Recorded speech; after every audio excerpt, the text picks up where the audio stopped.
ఇప్పుడు ఏ టైం అవదమ్మా ఉండండి అవదు ఏ టైం అవదు మేడం మాట్లాడతారు అవదు మేడం మాట్లాడతారు అవదు మేడం మాట్లాడతారు మేడం మీడియా తోటి అడుగుతుంది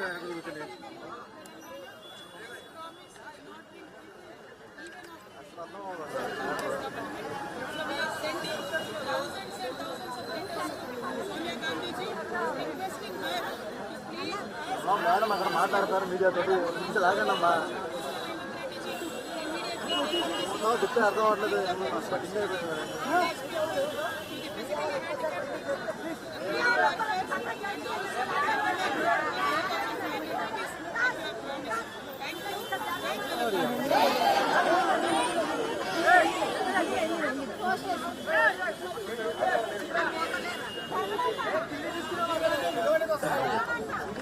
ఏదైతే మీరు వాగ్దానాలు చేశారో ముఖ్యంగా వృద్ధులకు 2000 ఉన్న పెన్షన్ 4000 చేస్తామన్నారు, వికలాంగులకు 4000 ఉన్న పెన్షన్ 6000 చేస్తామని చెప్పింది, మహిళలందరికీ కూడా నెలకు 2500 రూపాయలు ఇస్తామని చెప్పింది.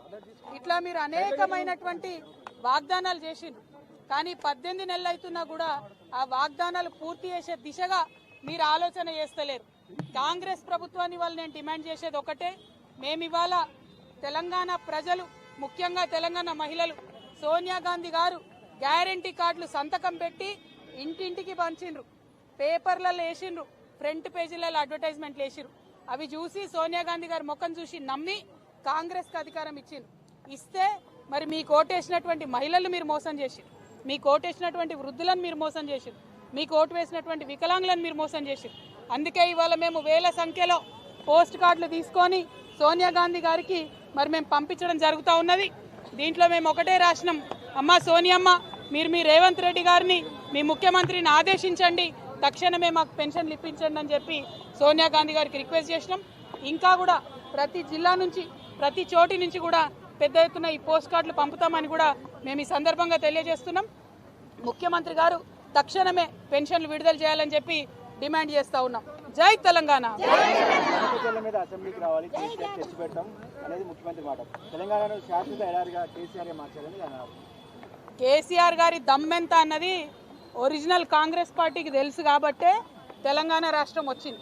వచ్చినటువంటి ఆ రాష్ట్రానికి ఇవాళ రేవంత్ రెడ్డి గారు ముఖ్యమంత్రి అయిన అది మర్చిపోయి కేసీఆర్ గారు దమ్ముంటే ఇక్కడ రావాలి అక్కడ రావాలని రేవంత్ రెడ్డి గారు మాట్లాడడం చాలా బాధాకరం. హుందాగా ప్రవర్తించాలి ముఖ్యమంత్రి గారు. అదేవిధంగా తెలంగాణ ప్రజలందరికీ తెలుసు కేసీఆర్ గారు ఆయన కళలో కూడా తెలంగాణకు నష్టం చేయడు. ఆ నీళ్లు కావచ్చు, నిధులు కావచ్చు, ఇంకోటి కావచ్చు, ఏదైనా కావచ్చు, ఏ విషయంలో అయినా కేసీఆర్ గారు కళలో కూడా తెలంగాణకు నష్టం చేయరు. ఆ విషయం తెలంగాణ ప్రజలకు తెలుసు.